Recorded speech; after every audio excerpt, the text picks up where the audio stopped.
ये माननीय प्रधानमंत्री नरेंद्र मोदी जी ने जो संकल्प देश के सामने व्यक्त किया है कि अमृतकाल जो आज़ादी के 75 वर्ष पूरे होने के साथ प्रारंभ हुआ, इस 25 साल के कालखंड में जब देश आज़ादी के 100 वर्ष पूरे करेगा, तब हम भारत को विकसित भारत बनाएंगे। उनकी इस दृष्टि के अनुरूप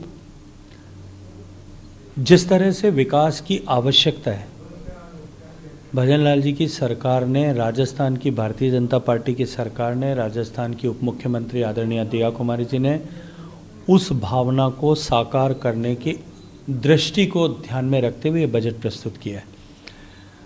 और अगर मैं एक वाक्य में कहूं तो ये बजट राजस्थान का संपूर्ण समावेशी सर्वांगीण विकास करते हुए राजस्थान को विकास की इस दौड़ में देश का ग्रोथ इंजन बनाने वाला बजट होगा।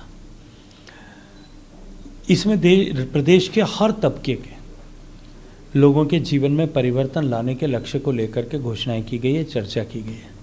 एक तरफ ओवरऑल राजस्थान की इकोनॉमी की ग्रोथ बढ़े और जो देश को हम 5 ट्रिलियन की अर्थव्यवस्था या दुनिया की तीसरी बड़ी अर्थव्यवस्था बनाने की चर्चा करते हैं, जो माननीय मोदी जी की गारंटी है कि इस 5 साल में होगा, उसमें राजस्थान बड़ा भागीदार बने। 350 करोड़ बिलियन की जो है 350 बिलियन की राजस्थान की अर्थव्यवस्था बने, ये संकल्प इस बजट के माध्यम से व्यक्त किया गया है। राजस्थान में खनन, राजस्थान में टूरिज्म एंड कल्चर, राजस्थान में एग्रीकल्चर, इन तीन के साथ साथ में, इन तीन के ऊपर काम करने के साथ साथ में राजस्थान में किस तरह से निवेश आए, इस दृष्टिकोण से भी इस बजट में अनेक प्रावधान किए गए। पश्चिमी राजस्थान में, क्योंकि राजस्थान देश में सोलर एनर्जी की, रिन्यूएबल एनर्जी की सर्वाधिक संभावनाएं हैं और सर्वाधिक निवेश भी पश्चिमी राजस्थान में आ रहा है। सोलर प्लेट्स राजस्थान में बने, इसके लिए पश्चिम जो है जोधपुर और पाली के बीच में हब बनाया जाएगा, इसकी घोषणा की गई है। राजस्थान में औद्योगिक निवेश अधिकाधिक आए, उस दृष्टिकोण से घोषणाएं की गई है। राजस्थान में टूरिज्म के 5,000 करोड़ रुपए का निवेश करके राजस्थान को देश के टूरिज्म का एक बड़ा सेंटर बनाने की घोषणा की गई है।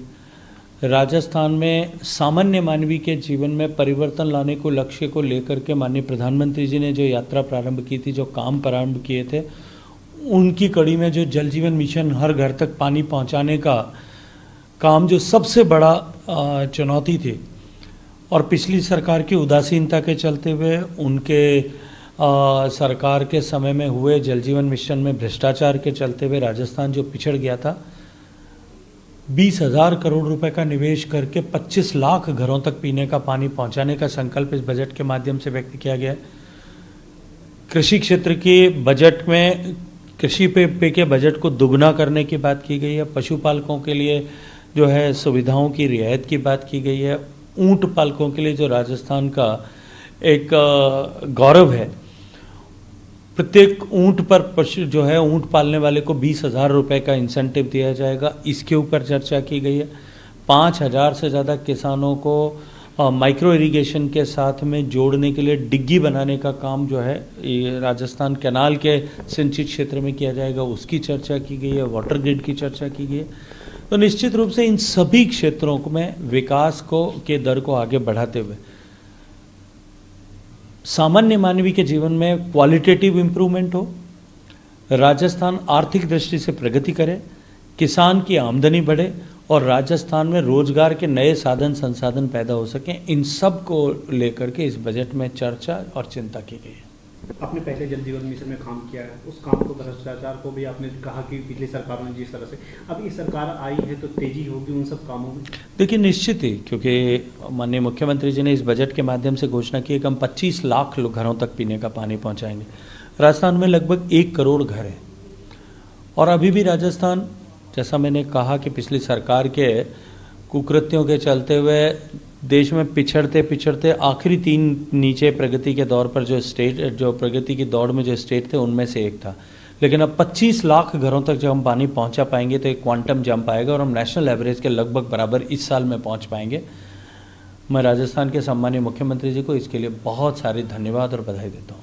राजस्थान संस्कृति को किस तरह से अपने बचा सजो के रखता है? आप संस्कृति मंत्रालय और टूरिज्म आपके पास है, उसका किस तरह से उत्थान हो राजस्थान में और प्रगति हो, इसको लेकर के भी? देखिए, राजस्थान के पर्यटन क्षेत्र के विकास के लिए 5,000 करोड़ रुपए का निवेश होगा, ये चर्चा इस बजट में की गई है।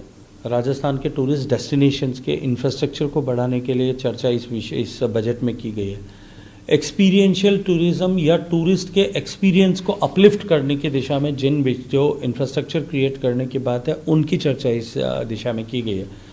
तो संस्कृति की राजधानी राजस्थान जो है, उसमें पर्यटन की असीम संभावनाएं, और उन संभावनाओं पर राजस्थान आगे बढ़ सके, उनका दोहन कर सके, इसकी नींव की ईंट जो है इस बजट के माध्यम से रखी गई है। वैसे एक आखिरी सवाल, जिस तरह से वहाँ रोजगार के पूरा देश में रोजगार की बात होती है, राजस्थान में भी रोजगार सृजन के लिए कदम उठाए गए, कई सारे रोजगार, कितने लोग युवाओं को रोजगार देने के लक्ष्य रखा गया? देखिए, इस बजट में प्रत्यक्ष रूप से 10 लाख लोगों को हम नए रोजगार दे सकें, इसकी बातचीत की गई है। सरकारी क्षेत्र में भी जो पद खाली हैं, उन पदों को भर करके हम लाखों लोगों को रोजगार, युवकों को, युवतियों को रोजगार प्रदान कर सकें, सरकारी क्षेत्र में भी।